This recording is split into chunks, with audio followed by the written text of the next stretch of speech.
Ya. Jadi ini kan sudah dibuat DID untuk dibangun ini ada dua ini, ada bagian bawah, ada bagian atas nanti. Jadi ini terintegrasi nanti. Jadi bagian bawah ini nanti ada panggung bukan yang kayak gini tapi yang lebih representatif lagi. Panggung itu nyambung dengan tangga.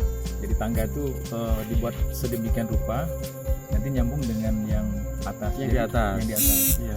Yang di atas itu nanti ada begitu kita masuk kalau menurut DID-nya itu begitu kita masuk itu ada median tengah, terus ada yang jual tiket di situ, terus masuk ketemu dengan bundaran tadi. Bundaran tadi di situ salah satu tempat ini.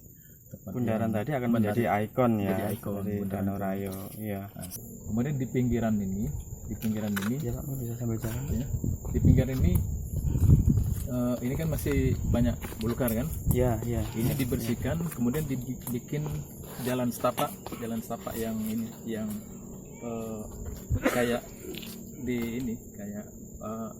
kita di Palembang itu yang jalan di daerah yang banyak rawa itu. Iya. Jadi dia pakai tiang kayak gini lah, pakai Tiang ya.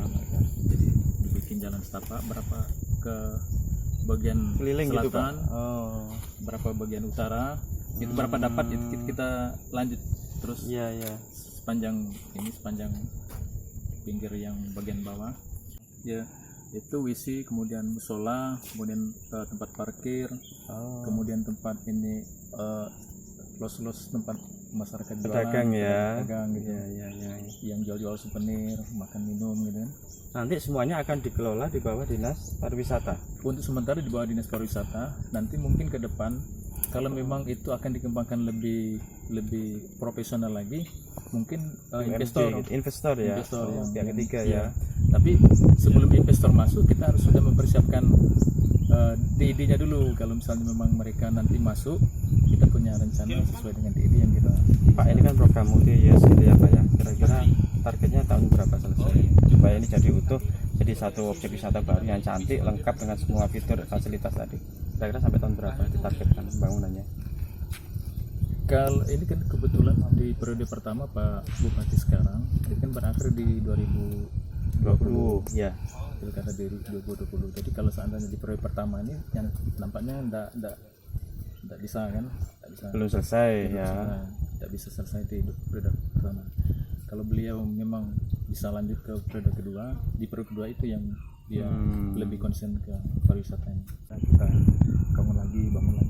Tapi kalau ada investor yang mau itu Bisa lebih cepat. Oke. Jadi ke depan nanti karena ini kan itu kan jalan poros ke Nibung, Kecamatan Nibung.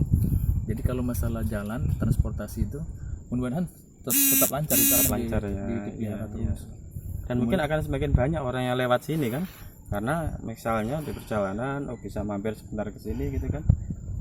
Lalu lintas tadi Pak, kalau kita lewat kan memang masih sedikit sepi gitu kan. Ya, tapi dengan adanya fasilitas orang bisa mampir ke sini, istirahat sejenak, menikmati Danau Rayo gitu kan, makin ramai gitu kan. Kebetulan dari ibu kota kabupaten kan tidak terlalu jauh. Betul.